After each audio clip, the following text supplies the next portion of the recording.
Amém. Boa noite. Eu vou me apresentar com calma, apesar de que a apresentação do Léo foi super honrosa. A gente se sente muito querido aqui por todos vocês.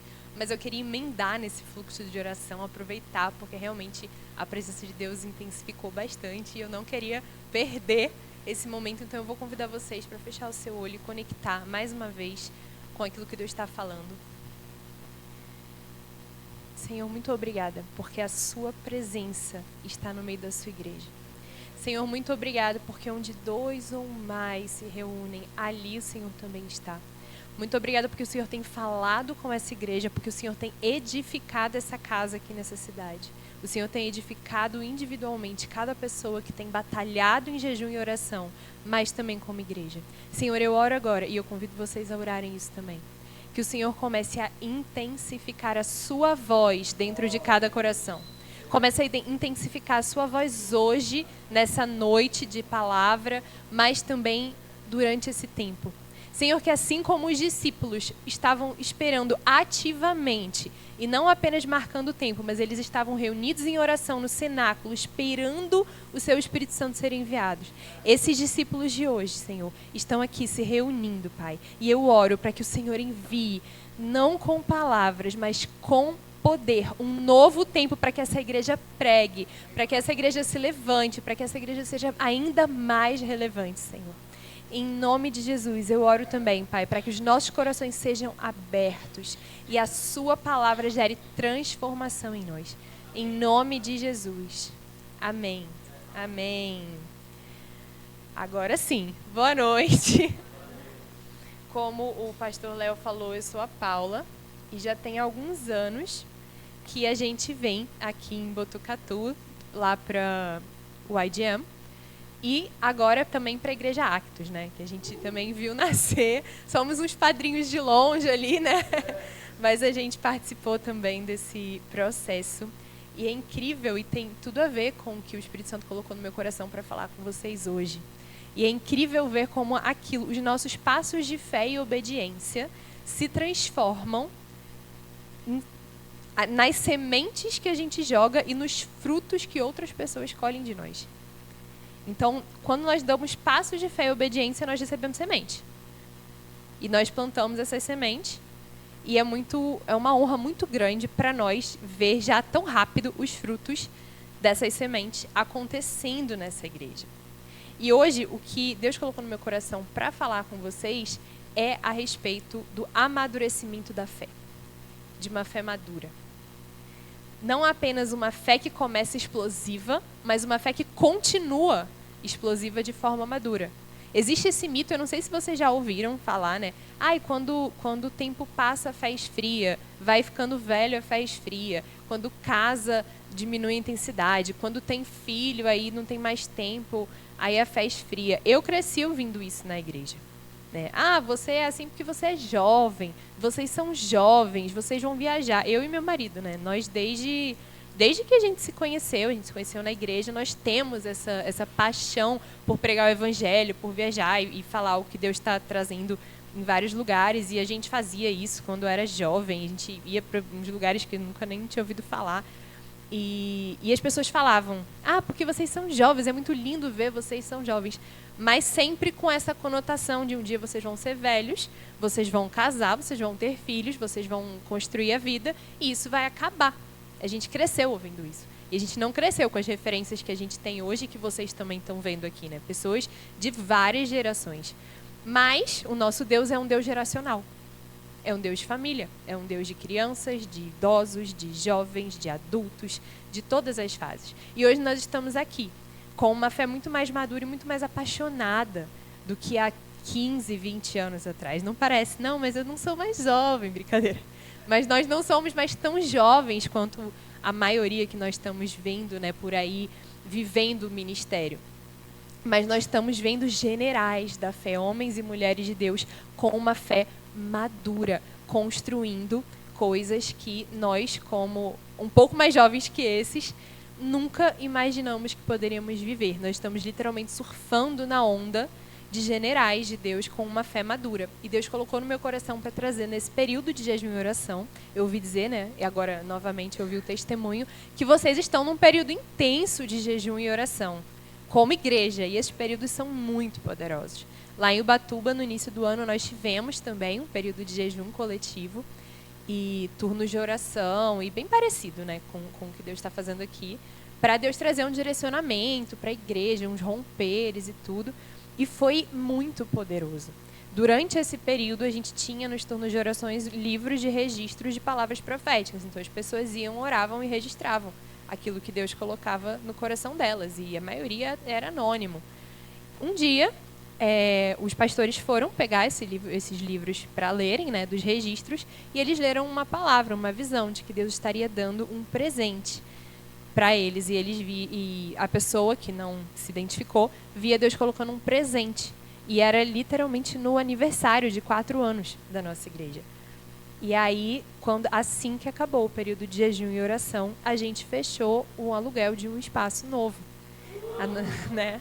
Então, eu só queria trazer esse testemunho para vocês. Esse testemunho está no Instagram da igreja, se vocês quiserem ver completo depois também. Mas eu queria trazer esse testemunho para vocês, né, de irmãos para irmãos, do quanto esses períodos de jejum coletivo são poderosos, não apenas individualmente, mas como igreja. Existem lugares mais profundos, né, que Cristo tem para a igreja. E hoje eu quero trazer para vocês que é necessário, sim, amadurecer a nossa fé. Não só porque nós crescemos e amadurecemos em todas as outras áreas, né? Não sei se você percebeu, mas você não é mais do tamanho das crianças que estavam aqui. Então, o seu corpo amadurece. Não sei se você percebeu também, mas você está infinitamente mais inteligente, mais sábio do que quando você tinha aí seus 12, 13, 14, 15 anos, né? Hoje você é um adulto do que quando você tinha 5 anos. Então, se você cresce em estatura como Cristo, se você cresce na mente, na inteligência, no desenvolvimento, em tudo, por que a gente vai parar para acreditar na mentira de que a nossa fé também não precisa se desenvolver? E, principalmente, que é nosso trabalho desenvolver a nossa fé e amadurecê-la. Então, normalmente, hoje em dia, muito se vê nas redes sociais, no discurso das pessoas, uma geração que quer alcançar o seu auge ali pelos 20, 30 anos. Eu não sei se vocês já viram coisas do tipo de milionários antes dos 30, pessoas que construíram impérios aos 25.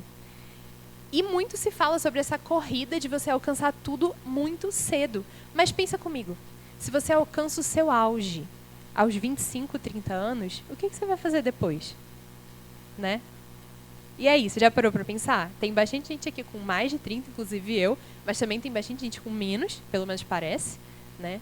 Uns são jovens, outros são jovens mais jovens, e na caminhada com Cristo a mesma coisa. Se você alcança o seu auge no seu primeiro ano com Jesus, nossa, voltei para Jesus, aí vem aquele empolgação, né? Eu quero pregar para todo mundo, o novo convertido é maravilhoso por isso. Quero pregar para todo mundo, quero falar do que Deus fez na minha vida. Se você acha que você vai alcançar o seu auge naquele primeiro ano, e depois? Aí entra essa mentira que eu acabei de falar para vocês de, não, depois esfria, depois desanima. Ele é assim porque é novo convertido. Ele é assim porque voltou agora da escola de ministério. Ele é assim porque veio do retiro, da conferência. Então, o reino de Deus alcança o seu auge no início e depois é ladeira abaixo? Não. Então, nós precisamos, sim, ser muito intencionais com o amadurecimento da nossa fé. Em Efésios 4:13, você pode abrir comigo?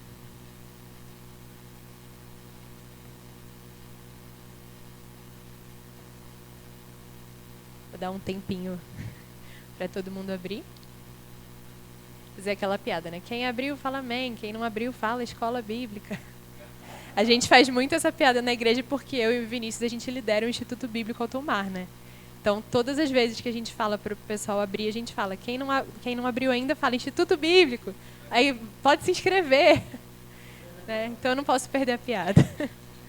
Efésios 4:13. Até que todos alcancemos a unidade da fé e do conhecimento do Filho de Deus, e cheguemos à maturidade, atingindo a medida da plenitude de Cristo. O que Deus está falando aqui, né? O que Paulo está trazendo aqui para a gente? Que todos busquemos amadurecer a nossa unidade de fé. Em outras passagens da Bíblia também fala que nós recebemos uma porção de fé. Tem metáforas com semente, como eu falei, que nós recebemos. Mas fato é que a nossa fé a gente recebe de Deus, mas é nosso trabalho amadurecê-la, desenvolvê-la.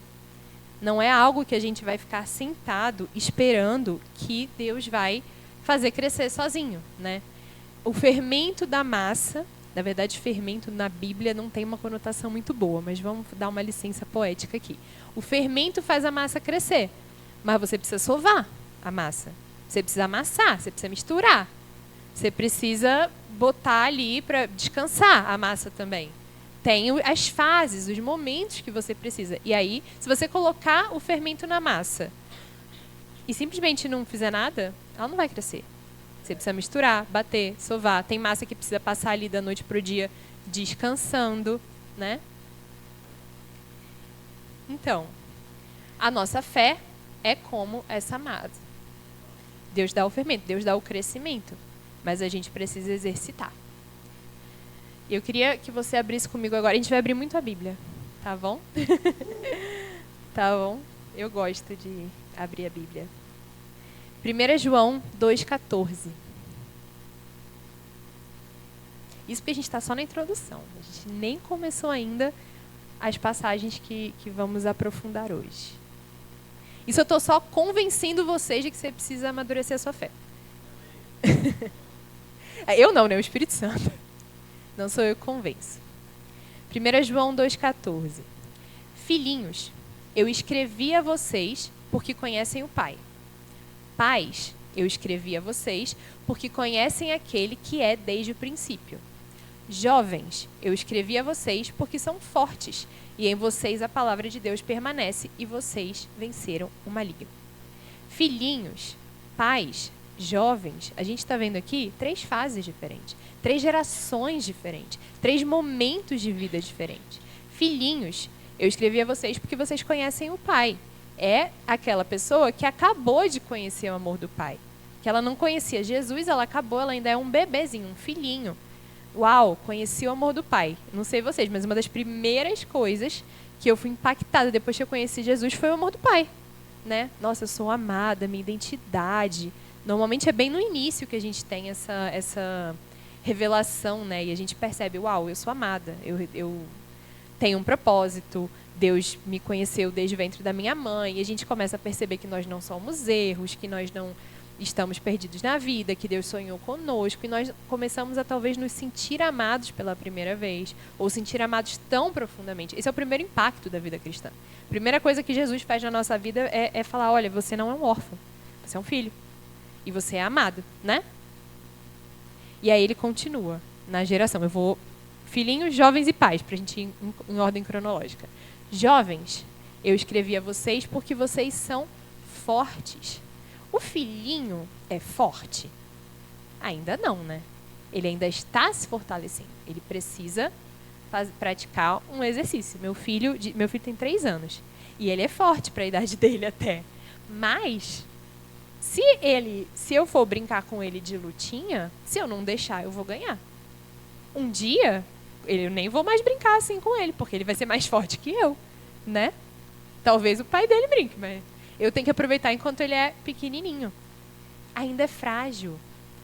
E a gente vai muito lá em Ubatuba, a gente mora perto da praia, né? Quando eu levo ele na praia, eu vou segurando a mão dele pro mar, porque se a onda vier, pum, leva. É o filhinho. Ele conhece o amor do pai, ele conhece a segurança do amor do pai, mas ele ainda não conhece o quê? Venceram o maligno.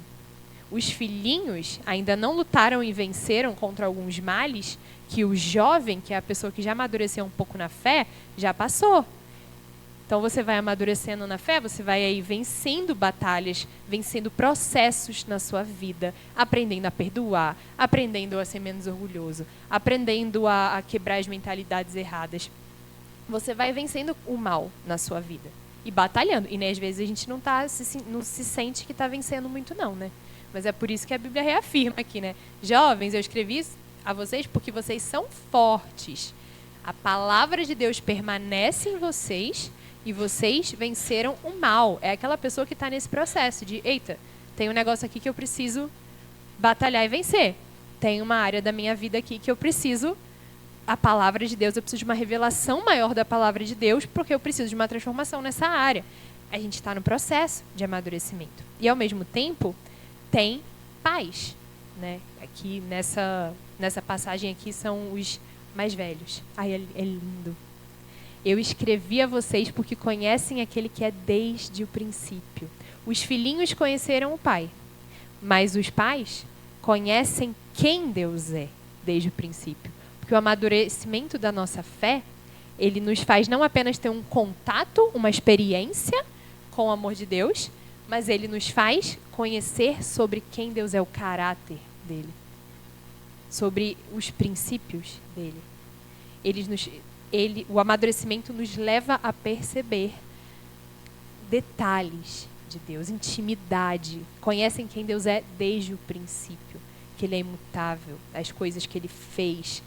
É um trajeto longo. É muito diferente eu falar, eu conheço você porque a gente foi apresentado ontem, e eu falar, eu conheço de verdade você porque a gente caminha juntos há 20 anos. Né? Então, esse versículo para mim deixa muito claro que existe um processo, e esse processo passa por obstáculos, passa por vencer o mal, passa por precisar da revelação da palavra, e passa, por fim, pelo conhecimento mais profundo de quem Deus é. Agora que você já está querendo muito amadurecer a sua fé, amém? Glória a Deus. Eu também. Estamos juntos nesse barco. Agora fica a pergunta, Paula, e aí, como que eu faço isso? Como que a gente pode amadurecer a nossa fé? Na Bíblia, existem algumas coisas que estão ensinadas muito didaticamente. Se você for ler Provérbios, é muito engraçado, porque tem os ensinamentos que são muito práticos para o dia a dia, né? Não fique muito tempo na casa do seu irmão para que ele não enjoe de você. Não anda com tal pessoa. São coisas muito óbvias. Você fala, nossa, eu leio Provérbios, gente, como eu pareço com um tolo, que engraçado, né? O sábio, né? Que engraçado, me identifiquei muito com esse tal de tolo. Opa! Mas tem algumas coisas que a gente aprende na Bíblia através de histórias, de narrativas, de processos de outras pessoas.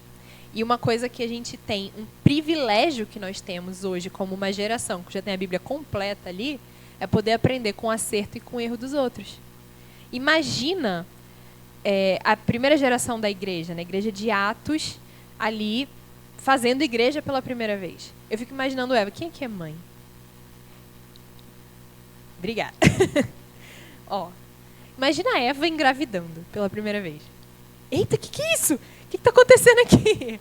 Né? Imagina a Eva tendo um parto. Ninguém nunca teve um parto. Imagina na Bíblia, né, a primeira mãe... Meu Deus. Exatamente. Exatamente. Imagina a primeira mãe de gêmeos. Eita, tem 2. Como é que é isso, né? Tem a Rebeca, né, que fala, Deus, por que... Eu imagino que ela estava passando muito mal. Porque a Bíblia fala que ela estava sentindo os bebês chutando muito na barriga dela. Ela devia estar, assim, morrendo de dor, questionando Deus, né? Deus, o que é isso? E aí Deus falou, tem 2 aí. Ela, meu Deus, né? Então, tem coisas que a gente aprende com o erro, com o acerto dos outros. Então, hoje, eu quero trazer para vocês, se essa pregação tem um título, se você gosta de anotar e você quer botar um título, pode colocar aí. Primeiro a gente começa, depois Deus melhora.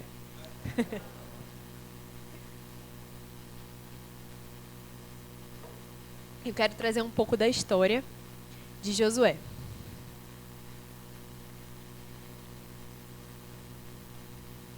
A gente conhece algumas histórias famosas, né? Tem história de Josué que até meu filho sabe. Ele fica cantando em casa. Vem com Josué lutar em Jericó. E ele ficou a semana inteira cantando aquilo. E eu fiquei, meu Deus, ele cismou com essa música essa semana. O bichinho é profeta, né? E aí eu fui orar, né? Perguntar, né? Deus tal. E Deus começou a falar comigo. Josué, ouve teu filho. Ele está falando de Josué. Josué. Falei, por que eu vou falar de Josué? E aí, o Espírito Santo trouxe. Então, eu quero falar um pouco de vocês sobre a história de Josué, que foi um homem que conseguiu amadurecer a sua fé sem esfriar, sem diminuir o ritmo, sem desanimar, sem se acomodar. Porque, às vezes, a gente não desanima escancaradamente. Às vezes a gente continua lá vivendo com Deus e caminhando com Deus, e os anos vão passando e você está servindo há muito tempo no mesmo lugar. E fazer igreja é isso mesmo, gente. Fazer igreja, às vezes, você tem que ficar anos ali, construindo no mesmo lugar, conhecendo, se conectando com pessoas e fazendo aquilo acontecer, e demora. Fazer ministério também. Não é de uma hora para outra. E às vezes você está ali, você não desanimou escancaradamente, mas a sua fé, de alguma forma, se acomodou. Olha, eu já tenho a minha unidade de fé. Eu já tenho aqui para sobreviver. Né? Eu já tenho o pão de cada dia da fé. Né? Mas eu não tenho a semente para plantar. Para a minha próxima geração, por exemplo. Eu não tenho a semente, que legado que eu estou deixando. Então, hoje, eu quero falar para o Espírito Santo trazer esse fogo nos nossos corações. Seja porque você está construindo algo que leva um pouco mais de longo prazo, seja porque você está há muitos anos caminhando com Deus, seja porque você começou agora e não quer ser essa pessoa do vou viver tudo no meu primeiro ano de convertido e depois eu me acomodo, seja porque você é jovem e você olha para as pessoas lá na frente e você pensa, nossa, por que tem uma pessoa que lá, depois de 50 anos de ministério, está pegando fogo por Jesus, e tem outra que, sei lá, desanimou, que era muito mais fervorosa antes. Então eu quero trazer 3 passagens principais da vida de Josué. A primeira, que é literalmente quando Josué, que era Oséias, deixa de ser Oséias e passa a ser Josué, que é Josué como um espia, que é a fé que viu o que ninguém mais via. Então, se você está anotando, eu aprendi a ajudar quem anota. Porque eu não sou essa pessoa organizada de pontos e tópicos, mas quando eu estou assistindo a pregação, eu adoro que façam isso. Então eu vou ajudar você hoje. O primeiro ponto é a fé que viu o que ninguém mais via. Eu quero que você abra comigo em Números 13. Fica marcado, se você tem um marcador na sua Bíblia, pode deixar marcado ali em Números. E depois a gente vai para o livro de Josué. Números 13, versículos 18 a 20. Enquanto vocês abrem, eu vou dar o contexto. Moisés mandou os 12 espias para espiar, né, literalmente, a terra de Canaã. E ele estava, esses versículos que a gente vai ler, está dando as instruções. E entre esses 12 espias, ele mandou um de cada tribo. Entre esses 12 espias estava Josué. Números 13, 18 a 20. Vejam como é a terra, se o povo que vive lá é forte ou fraco, se são muitos ou poucos, se a terra em que habitam é boa ou ruim, se as cidades em que vivem são cidades sem muros ou fortificadas, se o solo é fértil ou pobre, se existe ali floresta ou não. Sejam corajosos e tragam alguns frutos da terra. Moisés está dando as instruções para os seus espias. Olha, vai lá, vê se tem resistência, se não tem. Vê se tem muro a cidade, se não tem. Vê se as pessoas lá são fortes ou não. Se aqueles que nós vamos ter que lutar são fortes ou não. Vê como é, se o solo é fértil, se vale a pena lutar. Vale, porque Deus tinha dado. Mas vai lá, espias, e traz para mim. Moisés está fazendo conta. Ele está planilhando. Ele está falando, o que eu vou ter que fazer para conquistar essa terra? E ele manda esses espias com essas instruções. Mas aí no finalzinho, Moisés fala, sejam corajosos. Tragam frutos da terra. Não venham apenas com aquilo que os seus olhos naturais e as informações estão trazendo. Tragam frutos, tragam testemunhos, tragam daquilo que a terra que Deus nos deu. Mas sejam corajosos, porque se vocês não forem corajosos, vocês não vão conseguir. Vou explicar. Uma fé corajosa excede a mediocridade. Então, o que seria ali a mediocridade? Trazer as informações. Qual que é o trabalho do espia? Ir lá Falar, Moisés, o povo é forte, tem até gigante. Se eu for parar para pensar, os 10, quem já conhece essa história sabe como que termina esses espias. 10 trouxeram um relato mais realista, mas que não condizia com a palavra que Deus tinha dado para eles, e 2 enxergaram para além, que foi Josué e Caleb. Esses 10 espias, eles trouxeram o que Moisés perguntou. Olha, Moisés, realmente, a cidade é fortificada sim, tem gigante, e os frutos da terra são grandes. Mas, para chegar neles, acho que não dá pra gente, não. Humanamente falando, ele entregou o que foi pedido. Esses outros 10 espias. Eles entregaram o que foi pedido. Mas Josué e Caleb não. E aí a Bíblia não especifica quem foram 2, mas existiram 2. Se você seguir aí na sua Bíblia, Números 13, depois do versículo 20, especifica que 2 trouxeram os frutos da terra. Eu não posso dizer quem foram porque a Bíblia não diz, mas se eu tivesse que apostar, eu apostaria em Josué e Caleb, né? Que eram os corajosos da história. Só 2 carregaram os frutos da terra de volta. Só 2 acederam à mediocridade. Só 2 foram os corajosos. Essa fé é aquela fé inicial. É aquela fé, existe um convite. Toda vez que nós temos um encontro sobrenatural com Deus, quando você vai numa conferência, você vai num evento, você tem um culto, você tem um tempo de oração na sua casa, e a presença de Deus vem, e você tem um encontro com a presença de Deus. Ou você recebe uma cura milagrosa, ou Deus toca em você de alguma maneira, ou você vai tão profundo com Ele. Esses encontros, eles são convites. E primeiro passo para você começar a construir uma fé madura, é você aceitar esse convite e começar a dar passos além. Ver o que ninguém mais via. Talvez você foi numa conferência, eu e o Vinícius, a gente passou alguns anos ali servindo na Dunamis Farm e na Zion, que a gente fez parte da implantação da Zion lá em Pariquera, na Dunamis Farm. E a gente viu muitos eventos acontecerem naquele lugar. E todos os eventos eram muito cheios da presença de Deus. Então, se alguém já viu alguma coisa lá da Farm, se foi lá, se conhece, é bem conhecido por ter muitos moveres sobrenaturais. E as pessoas vinham de todos os lugares do mundo para fazer as escolas, para participar das coisas que aconteciam lá. Só que o que a gente via muito existiam as pessoas que iam lá, viam a terra, voltavam para casa, olha, legal, foi uau, incrível. Mas a fé que via o que ninguém mais via. Tinham pessoas que iam lá, uau, foi incrível, mas eu vou cair no chaba aqui, no espírito, para me levantar e receber algo novo de Deus. Eu não vou sair de lá sem uma semente. Eu não vou sair de lá sem um fruto. Eu não vou sair de lá de mão abanando, só porque eu tive uma experiência legal. Então, o primeiro passo para você construir a sua fé madura é isso. Você precisa não sair de mão abanando desses encontros. Você precisa sair carregando semente. Precisa sair carregando frutos, como Josué e Caleb. Que eu não sei se era Josué e Caleb. Falar heresia para vocês, não. Uma fé corajosa carrega frutos, né? Como eu acabei de falar. A diligência e a excelência, elas são fundamentais para que você participe da construção do reino. Vou falar de novo para você entender. A graça de Deus te abre portas, mas é a sua excelência que mantém você onde Deus colocou. Por exemplo, Deus te abre uma oportunidade incrível. Mas se você for ruim no que você faz, você vai perder essa oportunidade. A diligência e a excelência são fundamentais para você construir no reino de Deus. Seja na igreja, seja no ministério, seja no trabalho, seja na família, seja em casa. É fundamental. Agora, a gente pode dizer que os outros espias não foram diligentes? Não. Eles foram. Eles foram lá e fizeram o trabalho direitinho, né?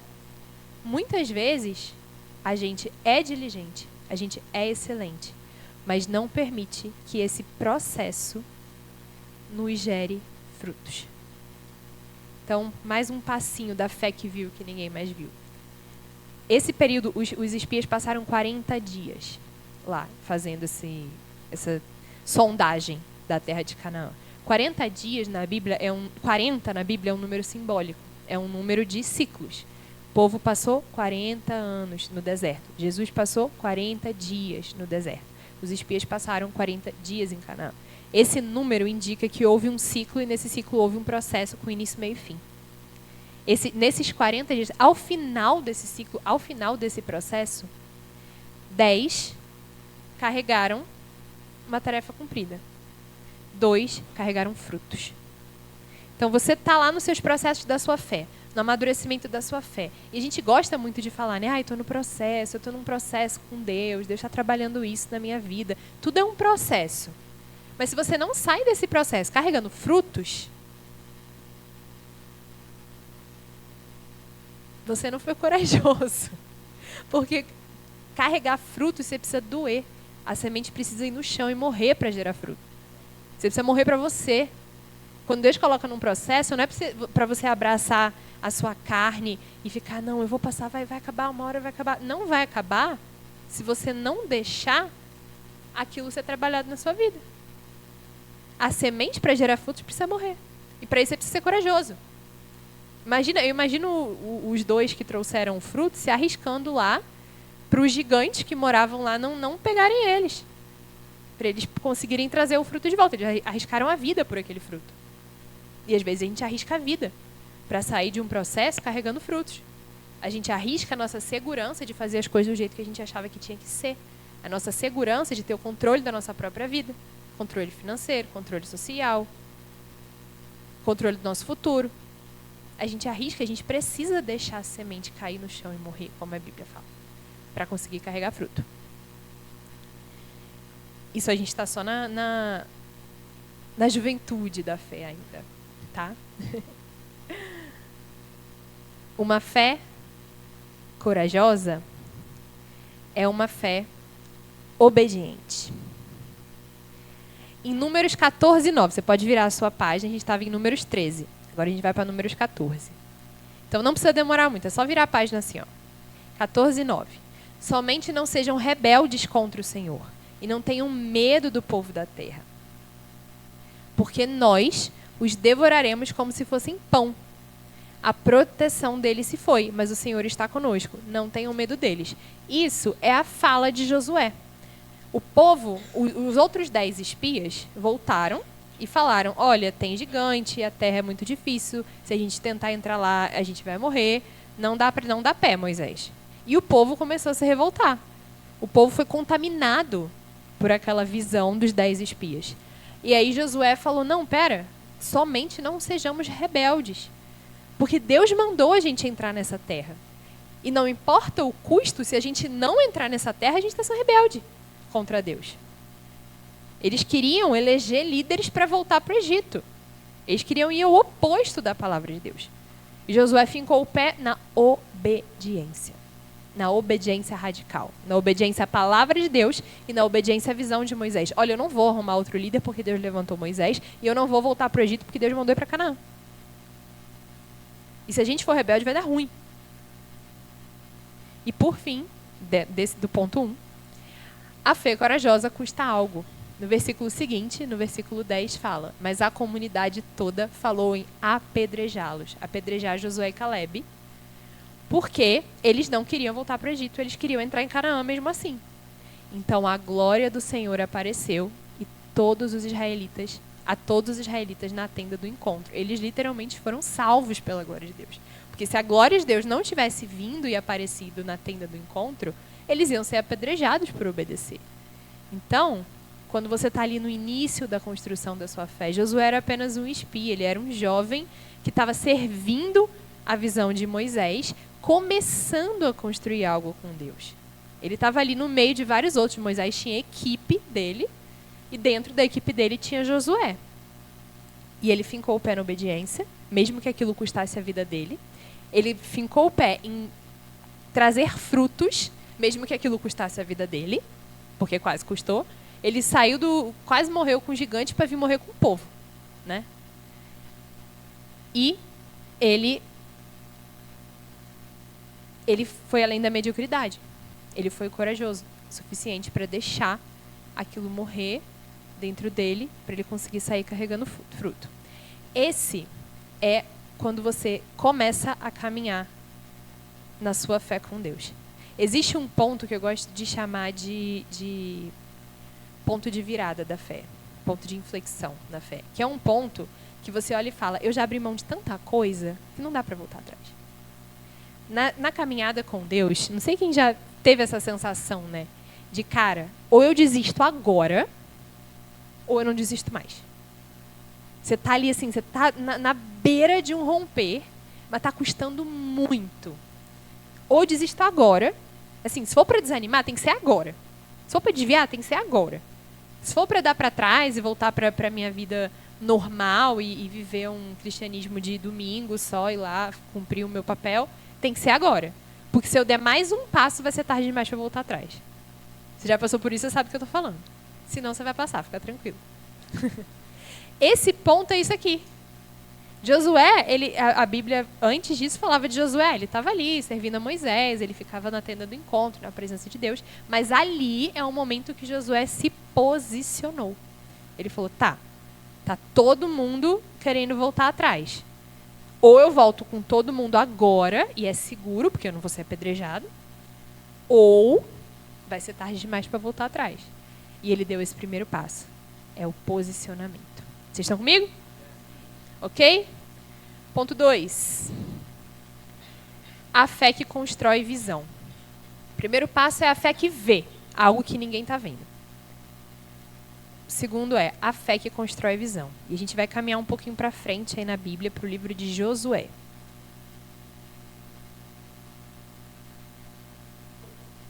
Josué capítulo 2, versículo 1. Capítulo 1 é aquele famoso que Deus fala com ele. Seja forte, corajoso.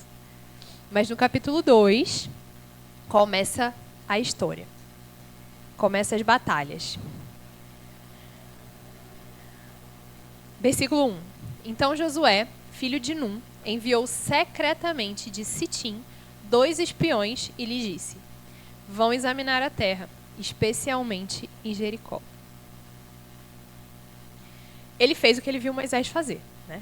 Ele enviou os espias. Agora era a vez dele, com a visão dele, mandar os espias dele para ir ver a terra. E olha uma curiosidade, que não necessariamente tem a ver com a pregação, mas uma curiosidade. Os espias de Josué, eles voltaram falando bem, falando, vamos Josué, Deus já deu pra gente essa terra.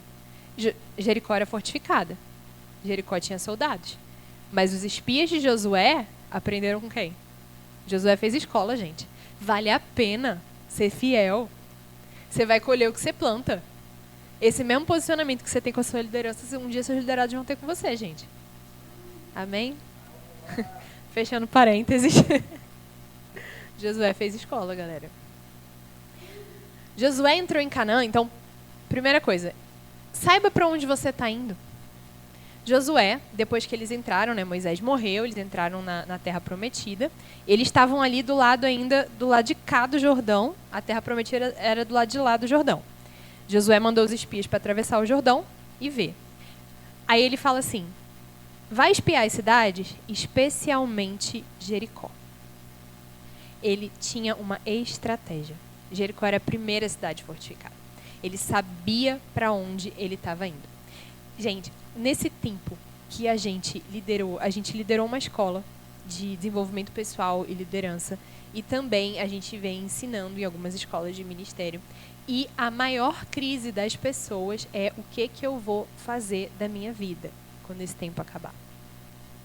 Quando você passa por algo com Deus, muito importante, muito empolgante, tem uns momentos da nossa vida que Deus separa aquele momento para a gente aprender algo muito específico, né? Seja através de uma escola, seja através de estar numa igreja específica, seja através de andar com uma pessoa específica. E às vezes, a crise, eu lembro que eu acompanhava, né, as meninas, e elas viam, Paulo, e agora? A escola vai acabar, o que eu vou fazer? O que eu vou fazer? Ou então Deus mandou eu voltar para minha cidade, lá na minha cidade não tem essa igreja, tem outra igreja, o que eu vou fazer lá? Eu estou esperando uma palavra específica de Deus. E eu falava, tá bom, mas para onde você está indo na vida? Você quer uma palavra específica de Deus para o próximo passo. Mas para onde você está indo na vida? Como que você se enxerga daqui 20 anos? Como você se enxerga daqui 5 anos, 10 anos? Onde você quer estar?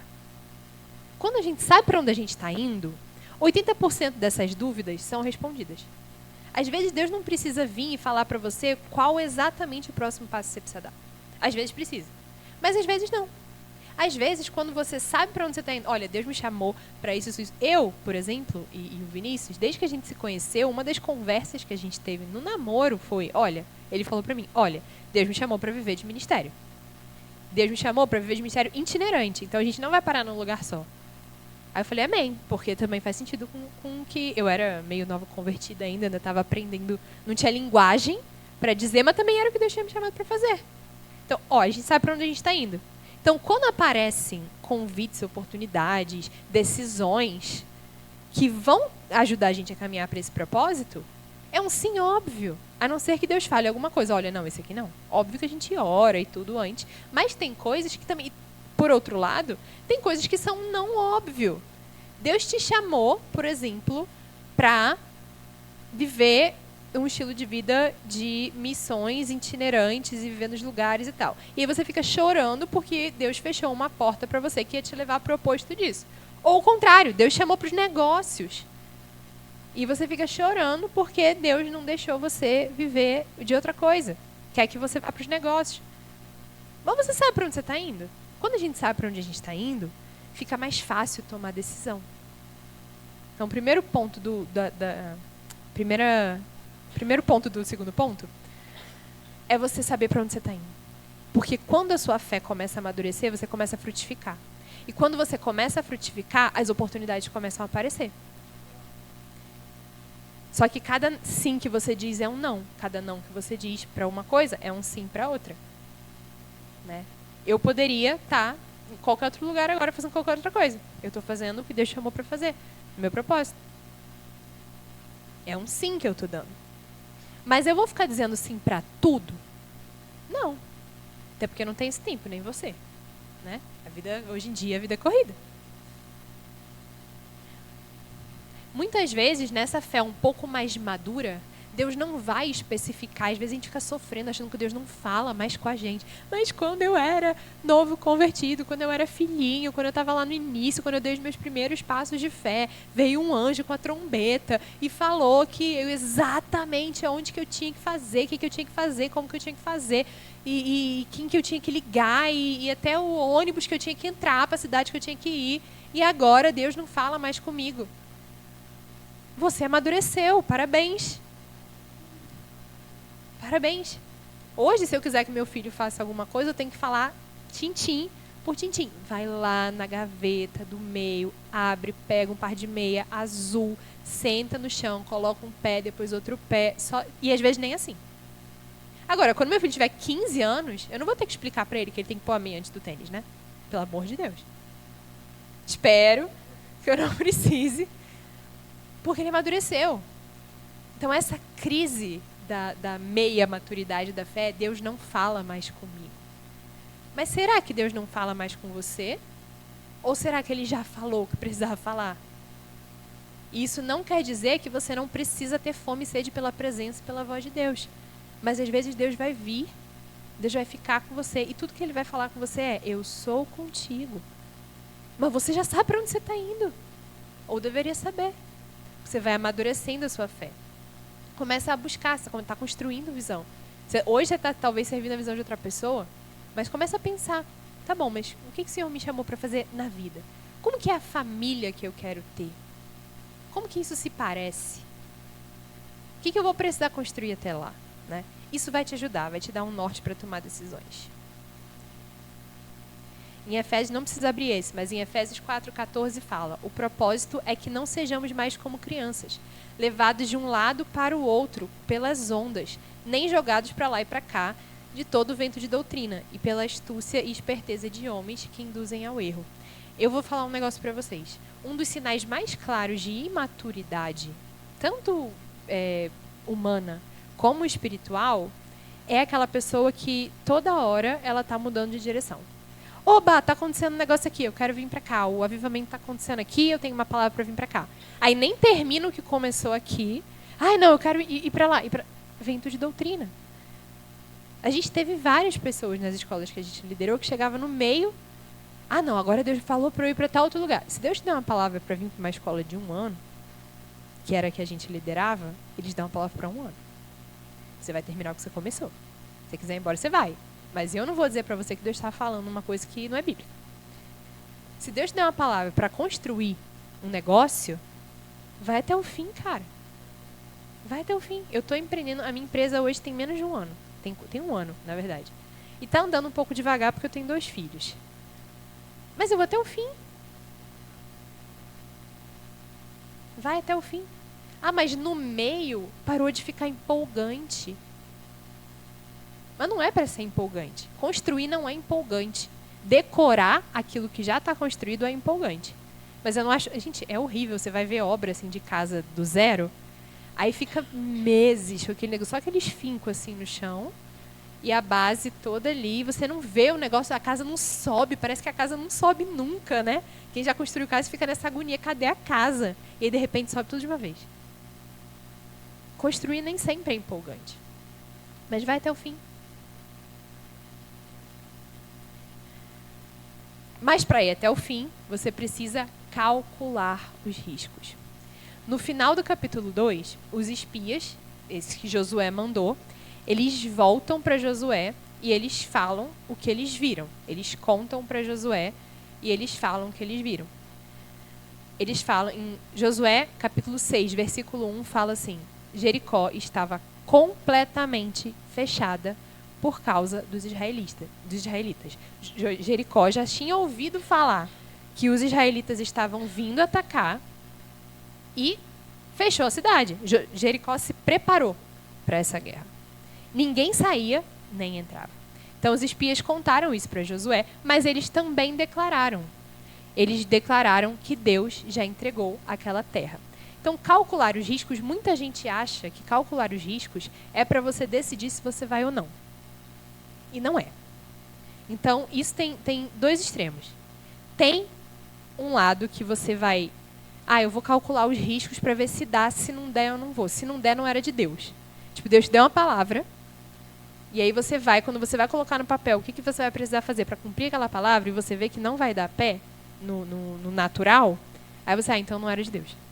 E por outro lado, você, não vou nem calcular, porque se eu calcular, eu não estou tendo fé. Calcular os riscos não é para você decidir se você vai ou não. Você vai, porque Deus mandou você ir. Amém?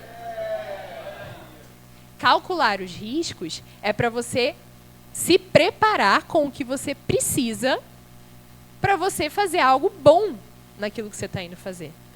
Se Deus te chamou para levar, ser um pilar de avivamento nas nações X, Y, Z, você calcula os riscos porque você não quer chegar lá e dar trabalho para os outros e não conseguir e ficar. Você não quer chegar lá despreparado.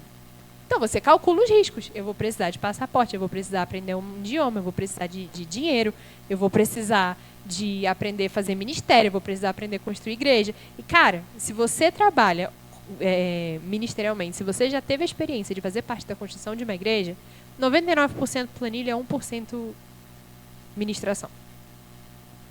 Você precisa saber fazer a planilha. Para qualquer coisa. Construir empresa, 99% glamour, não, 1% glamour, 99% ficar ligando para fornecedor e falando que a mercadoria vai atrasar, que é o que eu estou fazendo a semana inteira. Olha, Dia das Mães está aí, né? Eu preciso vender. E vocês, cadê? Me entrega. Os riscos, né? Calculou. Eu, no caso, calculei mal, pedi em cima da hora. Então, calcular os riscos não tem esse objetivo de diminuir a sua fé. Pelo contrário, a sua fé é tão grande, que você vai ser excelente com a palavra que Deus te deu. Tanto que, não sei se quem estava aqui de manhã lá na chácara do IDM, o Vinícius estava contando um pouco sobre esse processo de construção e crescimento que a gente está vivendo lá.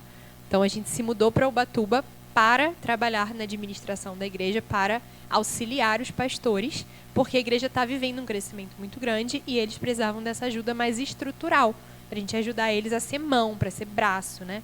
E cuidar de pessoas, e construir, fazer obra e tudo. E ainda nem tinha recebido o milagre do lugar novo, né?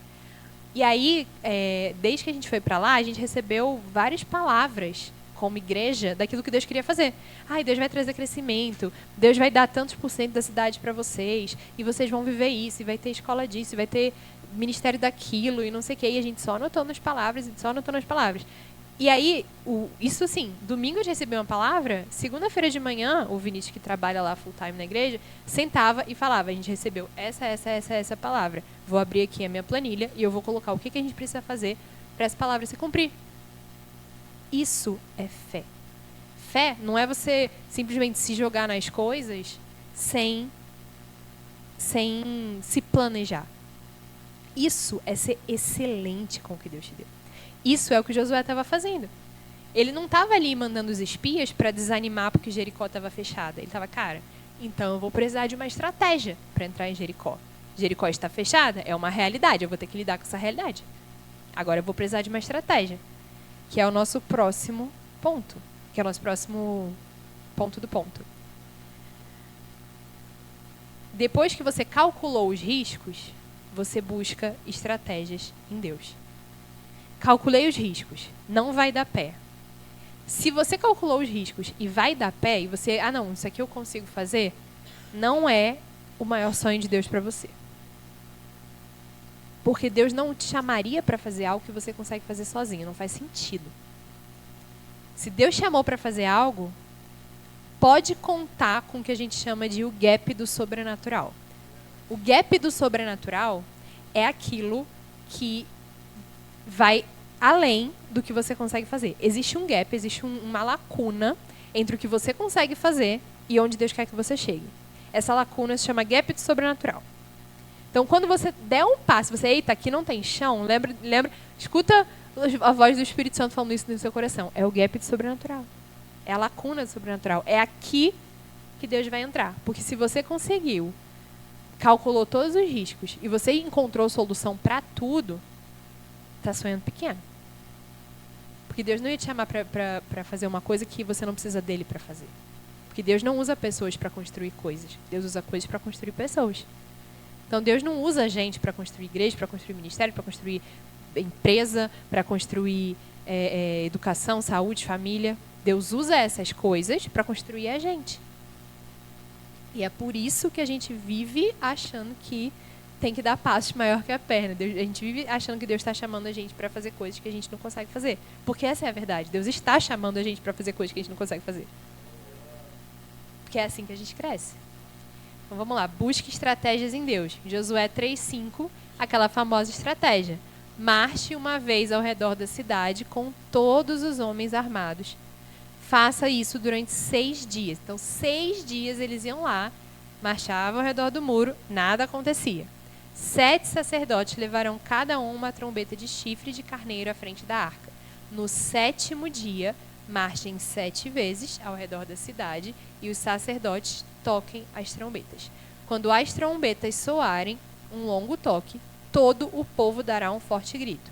O muro da cidade cairá e o povo atacará, cada um do lugar de onde estiver. Quando Josué era espia em Canaã,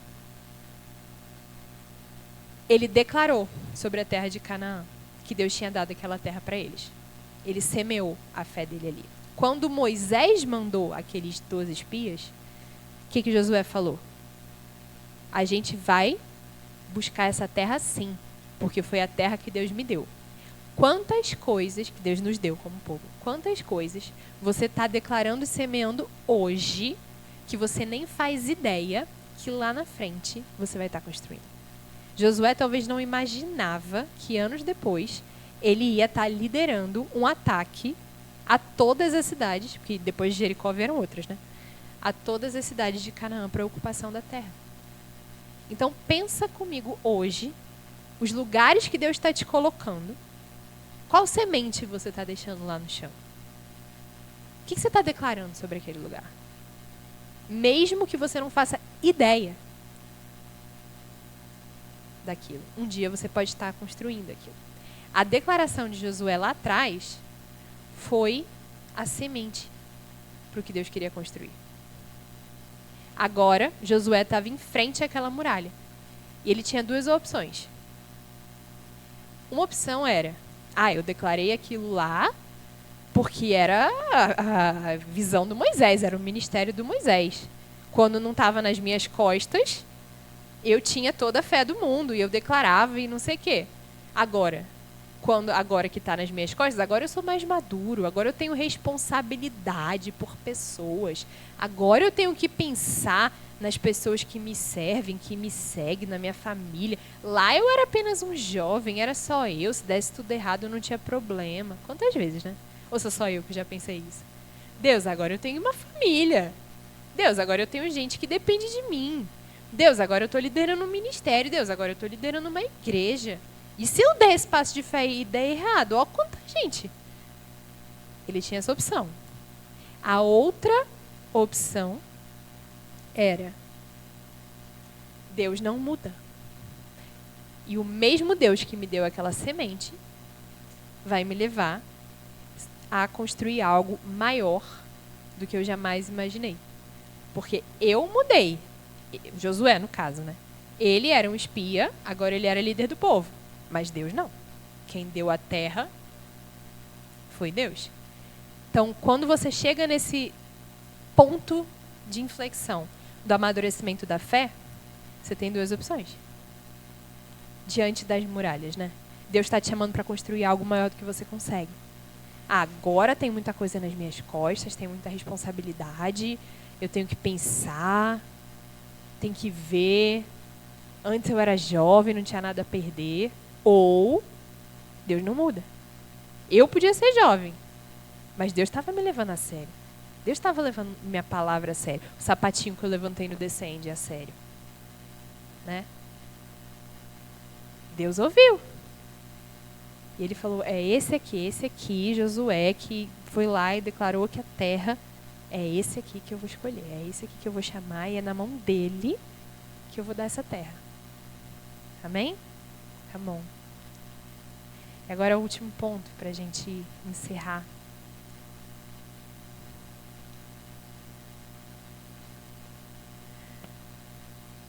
Agora a gente vai pular lá para o final da vida de Josué.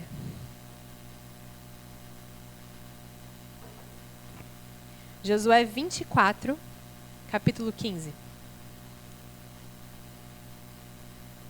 Josué, depois de toda a conquista de Canaã, depois de Jericó, vieram muitas outras batalhas, muitas outras cidades. E Josué foi um excelentíssimo líder militar. Ele liderou toda a conquista de Canaã, que não era uma terra fácil, porque era uma terra que tinha gigante, cidades fortificadas, povos já estabelecidos, e o povo de Israel eram, até pouco tempo atrás, escravos, né? Depois de toda essa façanha, de toda a conquista de Canaã, Josué reúne todos os líderes, todos os pais de família, daquele povo que tinha se tornado gigante lá no deserto. Ele circuncida todo mundo, porque aquela geração ainda não tinha sido circuncidada, reafirmando o comprometimento deles com Deus. Ele lê de novo os princípios de Deus. E aí no final, no versículo 15 de Josué 24, ele fala: se, porém, não lhes agrada servir ao Senhor, escolham hoje a quem irão servir. Porque eles tinham passado por várias cidades de Canaã, e as cidades de Canaã, cada um tinha seus deuses, né? Escolham hoje a quem irão servir. Se aos deuses que os seus antepassados serviram além do Eufrates, ou aos deuses dos amorreus, em cuja terra vocês estão vivendo, porque eles estavam vivendo ali, mas eu e minha família serviremos ao Senhor. Josué, antes de cobrar o posicionamento do povo, ele fez história com Deus, com aquele povo. Ele mostrou para aquele povo, em todo esse tempo de conquista, olha, esse é o nosso Deus. Nós vivemos isso e isso e isso. Nesse momento a fé de Josué já estava bem amadurecida. Josué já era o líder do povo todo. Já tinha frutificado, já tinha construído, já tinha levantado outros líderes. Ele falou, olha, esse é o Deus que eu e você conhecemos nesse processo.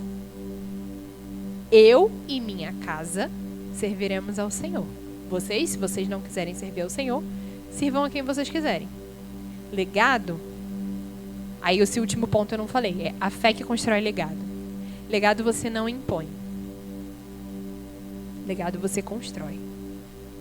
no final da vida. E o povo respondeu o quê? Nós também serviremos ao Senhor.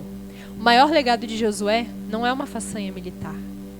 O maior legado de Josué é uma família e muitas outras famílias, debaixo da liderança dele, rendidas ao Senhor.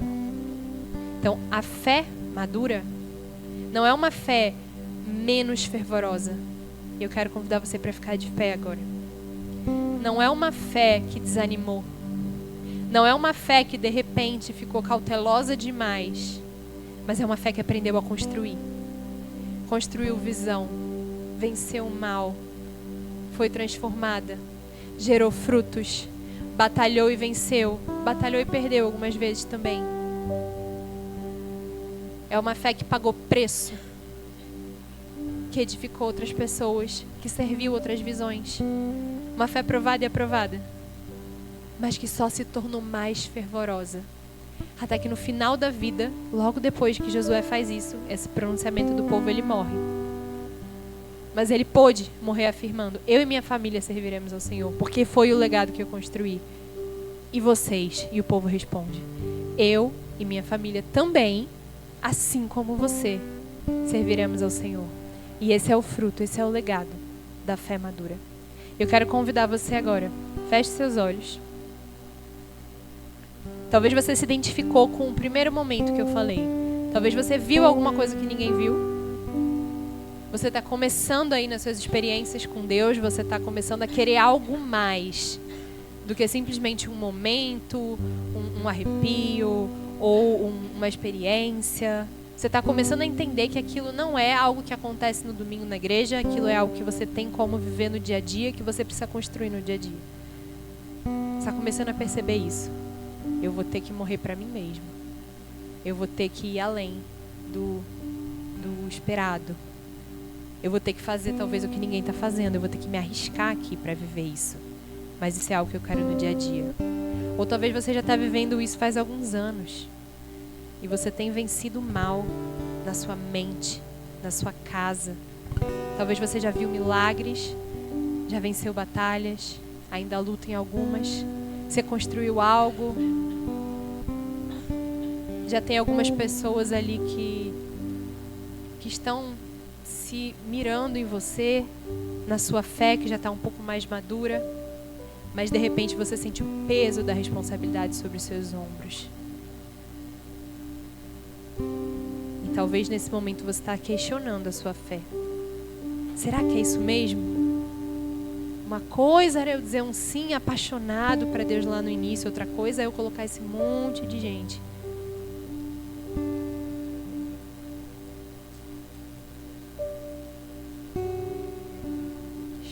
Eu quero orar por você hoje. Para que a sua fé amadureça.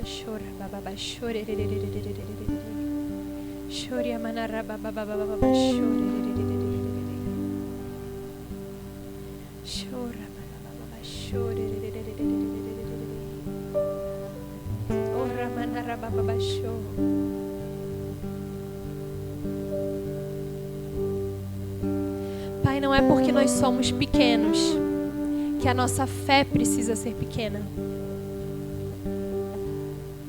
Pai, não é porque a nossa visão está muito abaixo da sua que a nossa fé precisa estar limitada a nós. Senhor, nós oramos agora clamando para que a nossa fé seja fortalecida, a nossa unidade de fé seja multiplicada.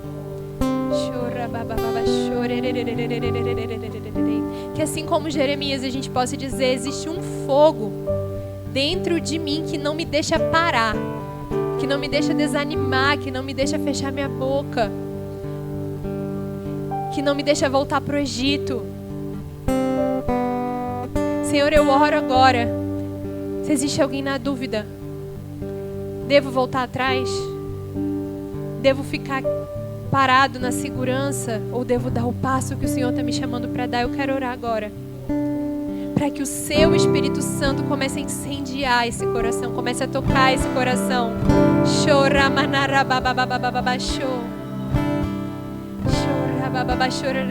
Eu quero orar agora para aqueles que estão cansados e sem visão, porque têm lutado batalhas e construído visão contigo, para que o Senhor fortaleça agora.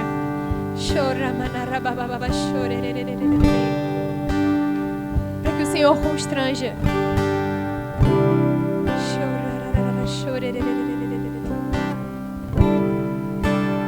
Para que as sementes que o Senhor tem nos dado comecem a reverberar dentro de nós, porque elas precisam ser plantadas. Eu oro agora para que toda incredulidade que foi permitida estar nas nossas vidas por conta do cansaço, do desânimo, por conta de uma fé que em vez de amadurecer esfriou. Eu oro agora para que toda essa incredulidade vá embora no nome de Jesus. Em nome de Jesus eu oro agora para que o Espírito Santo comece a gerar uma nova fé, um dom de fé em nós. Para que o Espírito Santo libere sobre nós essa fé que vê o que ninguém está vendo.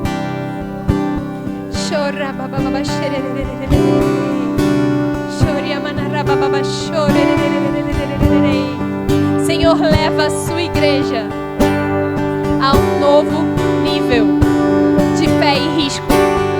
Leva a sua igreja a um novo nível de responsabilidade com o que o Senhor tem dado, com o que o Senhor tem derramado.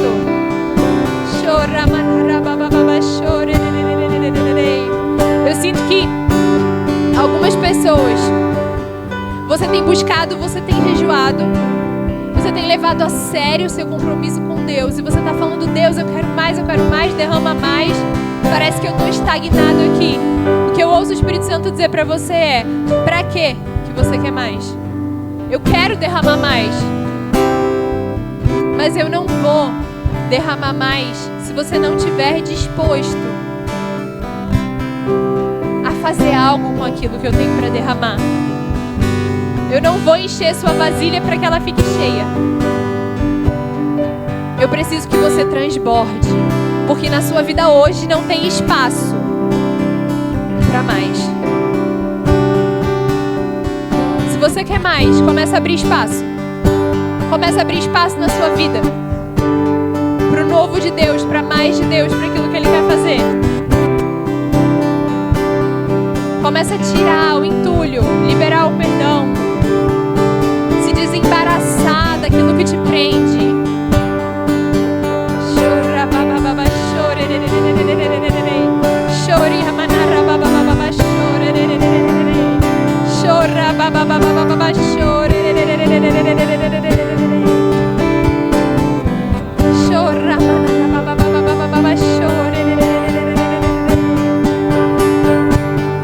Espírito Santo de Deus, aumenta o nível de fé nesse lugar.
Existe alguém aqui que tem algum problema de estômago, a parte abdominal? Se tem, eu quero orar por você. Seja parte reprodutiva, útero, mas nessa região daqui, eu sinto muito forte a mão de Deus tocando essa região daqui. Então, se é você, pode levantar a sua mão. Glória a Deus, eu posso orar por você? Você pode falar o que você tem? falar qual que você tem?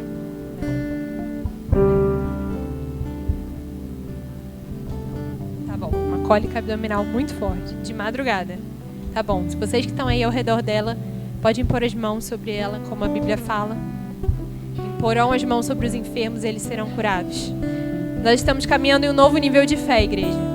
Então agora a gente vai orar, mas a gente não vai orar como alguém que não sabe se Deus ama, como alguém que não sabe, que não conhece o poder e o amor de Deus. A gente vai orar como aqueles que conhecem o amor e o poder de Deus para curar, com a convicção de que Ele nos chamou para impor as mãos sobre os enfermos. Amém?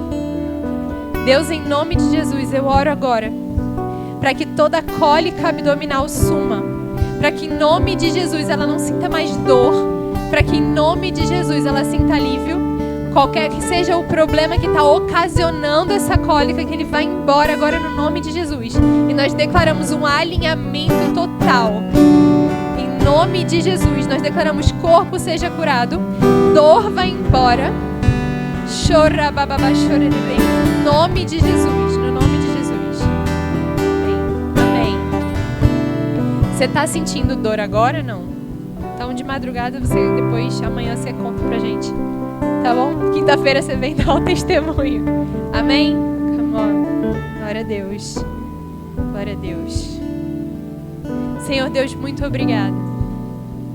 Muito obrigada porque o Senhor não precisa fazer nada no nosso meio, porque nós não vivemos apenas por aquilo que nós sentimos e enxergamos, mas o Senhor faz questão.